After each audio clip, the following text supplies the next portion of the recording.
Basics of लाईफमधला rule number 10, don't fear ageing. मी उलट म्हणेन वेट इगरली फॉर एजिंग. वाढत्या वयाची भीती करू नका, उलट वय वाढायची वाट बघा. तुम्ही म्हणाल हे असं कसं?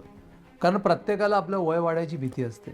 पण मी तुम्हाला एक गोष्ट सांगतो, समजा तुम्ही तुमचा भूतकाळ बघितला तर तो 4थी-5वीतला थोडासा वेडसरपणा, जिथे स्वतःला कपडे पण घालता येत नाही किंवा नाक सावरता येत नाही आहे, आणि 10वीतला तुम्ही किंवा 12वीतले तुम्ही, मग ग्रॅज्युएटमधले तुम्ही किंवा 22शीत असलेले तुम्ही, 25शीतले असलेले तुम्ही, तुम्ही जेव्हाही बघाल ना, तेव्हा जेव्हा वय वाढतं तेव्हा विजडम येतो, एक्सपिरियन्स वाढतात, माणसामध्ये एक वेगळी कला येते. मी तर म्हणतो तुम्ही तुमचे स्वतःचं आयडल बना. तुम्ही स्वतःला स्वतः वाट बघा की तुम्ही कधी नेक्स्ट व्हर्जन बनतात. आपण नेहमी आपल्या ॲपचे व्हर्जनची वाट बघत असतो अँड्रॉइडमध्ये किंवा ॲप स्टोअरमध्ये की कधी नवीन व्हर्जन येते. स्वतःचं नवीन व्हर्जनची आपण का नाही वाट बघू शकत? आणि मी तुम्हाला त्याचे फायदे तोटे पण सांगतो. तोटा पण सांगेन, फायदा पण सांगेन. तोटा असं होतं की आपण काही काळातनं लवकर मॅच्युअर्ड होतो. ठीक आहे, म्हणजे कदाचित काही 4 गोष्टी आपल्या आयुष्यातल्या राहून जाऊ शकतात. पण मी तुम्हाला मोठा फायदा सांगतो तुम्हाला.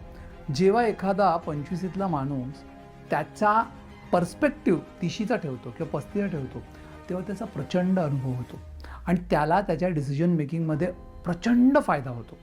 दुसरी गोष्ट, तुम्ही जेव्हा ही मनधारणा ठेवता की मला वय वाढायची भीती नाही आहे, मला, म्हणजे आपण म्हातारा शब्द खूप क्रूड झाला, पण मला वृद्ध किंवा मला काय म्हणतात 40शीत 50शीत भीती वाटते जायची, तर ती जरा पण ठेवू नका. म्हणजे आजकाल तर लोकांना इव्हन 25शीची भीती आहे, 30शीची भीती आहे. ठेवू नका. त्याचं कारण सांगतो. तुमचा बेस्ट व्हर्जन, तुमचा बेस्ट माणूस तुमची वाट बघत आहे आणि त्या माणसाची तुम्ही सुद्धा वाट बघा. कारण जेव्हा तुम्ही एकमेकांना भेटाल ना, तेव्हा एक नवीन गोष्ट घडेल. ती म्हणजे तुम्हाला सांगतो, एक तर तुम्हाला स्वतःला अतिशय सॅटिस्फॅक्शन मिळेल. तुम्हाला तुमच्या कामामध्ये सुद्धा एक वेगळेपणा मिळेल. तुम्ही समजा तुमच्या रिलेशन्समध्ये एक मॅच्युरिटी येईल. तुमच्या पार्टनरला, तुमच्या मित्रांना, तुमच्या रिलेटिव्सला, तुमच्या सोशल नेटवर्कला त्याचा फरक जाणवेल. कारण बहुधा मी सांगतो तुम्हाला, जेव्हा लोक वय वाढायची भीती मारतात त्यावेळी त्यांच्यामध्ये एक नवीन माणूस निर्माण होतो. त्या नवीन माणसाची ओळख करून घ्यायला तुम्ही पहिली स्वतःची भीती मारा. थँक्यू.